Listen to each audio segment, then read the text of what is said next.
اسلام کیا کہتا ہے سنو.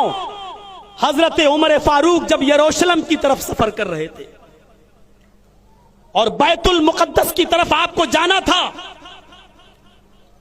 راستے میں اذان کا ٹائم ہو گیا، نماز کا وقت ہو گیا، اور میڈیا والوں لکھو، تمہیں یہ چیزیں بتائی نہیں گئی ہیں یا تم نے پڑھا نہیں ہے، لکھو. جیسی اذان کی آواز آتی ہے، حی علی الصلاۃ حی علی الفلاح، عمر ہی کے ایک آدمی نے اذان دی.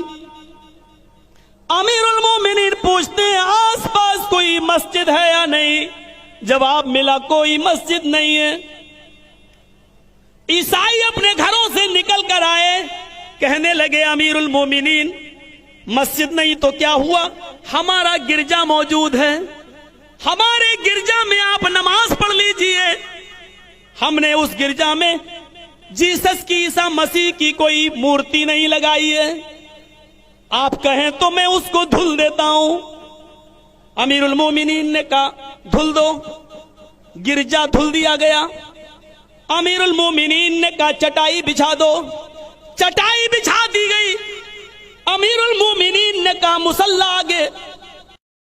جو لے کر آئے تھے کھجور کے پتوں کی چٹائی، اس کو آگے بچھا لیا.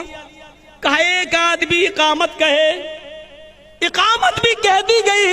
اللہ اکبر اللہ اکبر، اشہد ان لا الہ الا اللہ، اشہد ان محمد الرسول اللہ، حی علی الصلاۃ حی علی الفلاح، قد قامت الصلاۃ قد قامت الصلاۃ، اللہ اکبر لا الہ الا اللہ. امیر المومنین نے فرمایا استووا صفوفکم، اپنی صفیں درست کر لو. جیسے ہی صفیں درست ہو گئی، آپ نے قبلے کی طرف منہ کر لیا.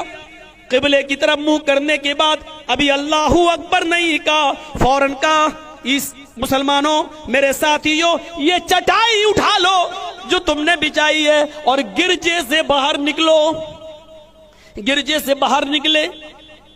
باہر سڑک پر، روڈ پر، بیابان جنگل میں، اس جگہ پر جہاں عیسائیوں کی بستی تھی، چٹیل میدان میں چٹائی بچھا لی اور وہیں سترہ لگایا اور نماز ادا کر لی. جب نماز پڑھ چکے تو عیسائیوں نے کہا امیر المومنین کیا ہو گیا، ہم تو آپ کو اجازت دے چکے تھے اپنے گرجا میں نماز پڑھنے کی، پھر آپ نے ہمارے گرجا میں نماز کیوں نہیں پڑھی؟ چٹائی بھی بچھا لی، آپ چلے بھی گئے، اقامت بھی کہہ دی گئی، پھر آپ نے ہمارے گرجا میں نماز کیوں نہیں پڑھی؟ کیا ہمارا گرجا ناپاک تھا یا ہمارے گرجے میں نماز نہیں ہوتی آپ کی؟ حضرت عمر نے اس عیسائی کو اپنے سینے سے لگایا، گلے سے لگایا، فرمایا نہیں میرے بھائی ایسی کوئی بات نہیں ہے، تمہارے گرجا میں میری نماز ہو جاتی، اللہ کی قسم میرا اسلام نہیں روکتا، تمہارے گرجا میں میری نماز جائز تھی، ہو جاتی، میرا اسلام ہمیں منع نہیں کرتا، لیکن میں نے سوچا آج کہیں تیرے گرجا میں اگر میں نے نماز پڑھ لی تو بعد میں آنے والے مسلمان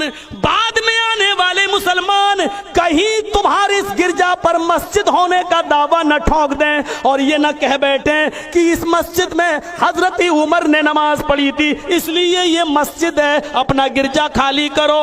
عمر کے انتقال کے بعد تمہارے گرجا پر مسلمان کہیں مسجد ہونے کا دعویٰ نہ ٹھونک ڈالیں. میں نے اس ڈر سے تمہارے گرجا میں نماز نہیں پڑھی تاکہ مسلمانوں کو کوئی بہانہ نہ ملے. میرے پیارے ساتھیوں یہ اس وقت کے حالات ہیں جب حکومت و سلطنت ہمارے ہاتھ میں تھی اور ہم پاور میں تھے، اس کے باوجود ہم اجازت کے باوجود کسی کی گرجا میں نماز نہیں پڑھا کرتے تھے اس ڈر سے کہ بعد میں آنے والے لوگ کہیں تمہارے اس گرجا پر مسجد ہونے کا دعویٰ نہ ٹھونک دیں. یہ تھا ہمارے حکمرانوں کا حال.